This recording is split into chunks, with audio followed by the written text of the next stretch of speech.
नेवते कालिल नेवते औ नेवते महामाई औ नेवते महामाई भवानी मोरे औ नेवते महामाई दुर्गल नेवते कालिल नेवते औ नेवते महामाई 21 बहिनिल नेवते नेवता नेवत के हो जग रच भवानी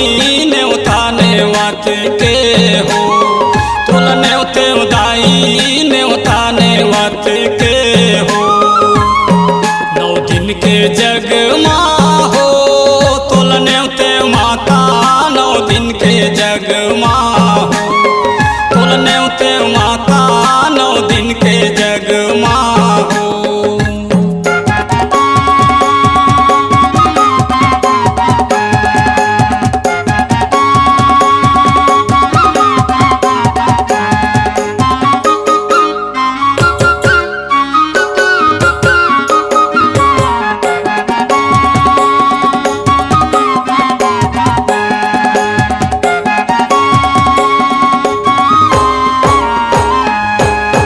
ब्रह्मल नेवते विष्णुल नेवते औ नेवते शिव शंकर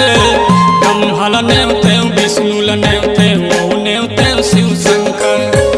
औ नेवते शिव शंकर भवानी मोरे औ नेवते शिव शंकर ब्रह्मल नेवते विष्णुल नेवते औ नेवते शिव शंकर देवलोक के नारद नेवते 9 दिन के जग माँ हो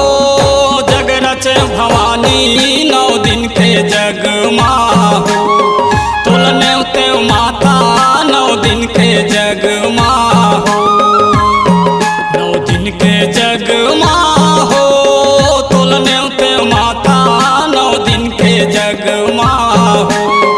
तुल नेवते दाई 9 दिन के जग माँ हो।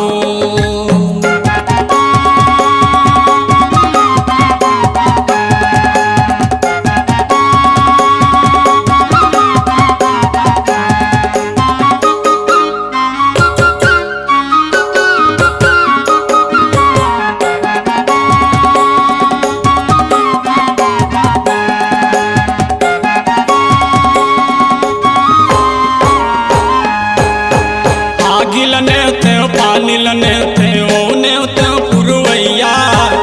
आगिल नेवते पानिल नेवते औ नेवते पुरवैया औ नेवते पुरवैया भवानी मोरे औ नेवते पुरवैया आगिल नेवते पानिल नेवते औ नेवते पुरवैया चांद सूरज दुनोल नेवते नेवता नेवत के हो जग रच भवानी 9 दिन के जग माँ हो जग रच भवानी 9 दिन के जग माँ हो 9 दिन के जग माँ हो जग रच भवानी 9 दिन के जग माँ हो जग रच भवानी 9 दिन के जग माँ हो।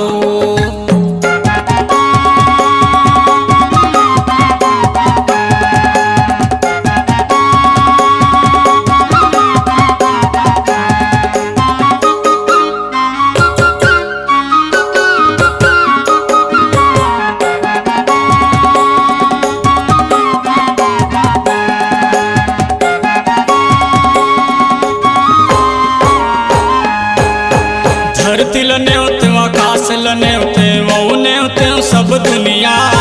धरती नेवते आकाश नेवते औ नेवते सब दुनिया औ नेवते सब दुनिया भवानी मोरे औ नेवते सब दुनिया धरती नेवते आकाश नेवते औ नेवते सब दुनिया शेष नाग पाताल लोक के नेवता नेवत के हो जग रच भवानी नेवता नेवत के हो जग रच महामाई नेवता नेवत के हो नेवता नेवत के हो जग रच भवानी 9 दिन के जग माँ हो जग रच भवानी 9 दिन के जग माँ हो 9 दिन के जग माँ हो 9 दिन के जग माँ हो जग रचे भवानी 9 दिन के जग माहो, जग रचे भवानी 9 दिन के जग माहो, जग रचे महामयी 9 दिन के जग माहो, जग रचे भवानी 9 दिन के जग माहो, जग रचे महामयी 9 दिन के जग माहो, जग रचे भवानी 9 दिन के जग माहो। अगर आपकी आवाज में है दम और आपकी आवाज को एक नई उड़ान देना चाहते हैं तो चले आइए एमएस रिकॉर्डिंग स्टूडियो कॉलोनी मोड़ सी पर। हमारा संपर्क नंबर 8085470039। नए नए गाने सुनने और देखने के लिए हमारे YouTube चैनल एमएस स्टूडियो को सब्सक्राइब करें और फ्री गाना डाउनलोड करने के लिए www.msstudiocgsong.com में सर्च करें।